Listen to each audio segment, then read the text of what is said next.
Hello everybody, my name is Jay and welcome to the Ultimate Alistar Guide.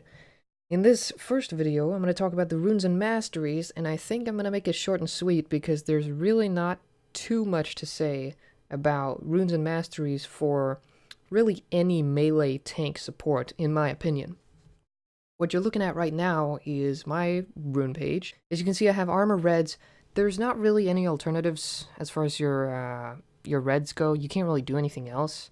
I go flat HP blue, yellows because I think it's just the best. You can go scaling health if you have the guts to do it, but your laning phase will suffer for it. I also run scaling MR blues because I find that I don't really need flat magic resist. If you do need the flat magic resist, by all means go ahead and get flat MR blues, but I think scaling works out just fine. And then lastly, we have move speed quints because I love move speed quints, and they're just amazing. Regardless of what items you're building and what boots you're gonna get, move speed quints will pretty much always be the best quints you could get on Alistar.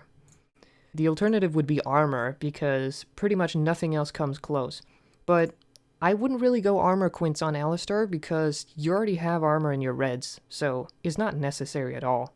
As far as your masteries go, well, you're not going to be really doing any damage, so the entire ferocity tree is completely out the window, which makes things very, very simple for us because it means that we are going to have the first 12 points in both cunning and the resolve tree pretty much no matter what, which means the only thing that's really debatable are these last points down here.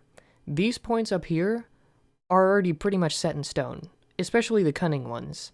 I mean, Wanderer should be obvious, Secret Stash is obvious, Meditation for mana regen should also be obvious, it's way better than Merciless, and Bandit is pretty obvious. Unyielding and Recovery is kind of debatable, but I like the lane sustain of Recovery. Explorer is also debatable. If you want the extra roam potential, it's really good, but you can go with these other, Siege Master and Tough Skin. Siege Master especially is really good if you're against a ranged harass support like Zyra, for example. But I like Explorer, and I don't find that I really need Siege Master to survive in laning phase, so that's why I don't do it. Veteran Scars is pretty much always better than Runic Armor, because Runic Armor, if you put all your points into it, it gives you 8%, but 50 health is a lot more than 8% additional healing because you need to heal yourself for 600 health to get 50 bonus health out of it. And you need to do that every time you recall in order for it to be better than Veteran Scars. So, Veteran Scars is superior here, although it is slightly debatable.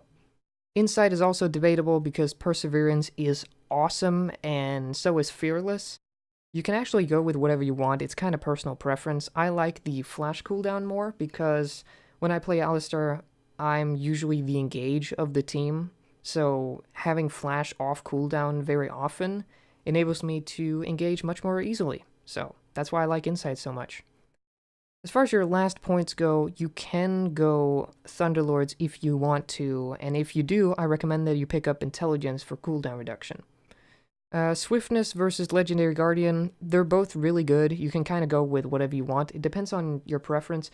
I like Swiftness a lot because I like to tank crowd control for my team so that my teammates don't actually have to, get CC'd. So that's why I pick Swiftness over Legendary Guardian. If you do go Legendary Guardian, though, that's actually really smart as well because supports specifically usually don't end up with enough gold to where they get a lot of resists.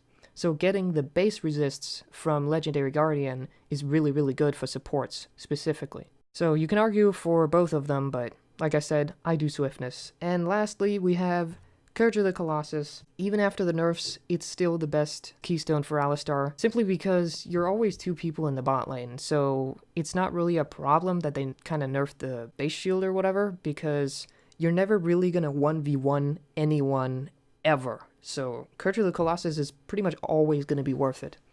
The only real alternative here is Bond of Stone, but again, Courage is just a way better team fighting mastery.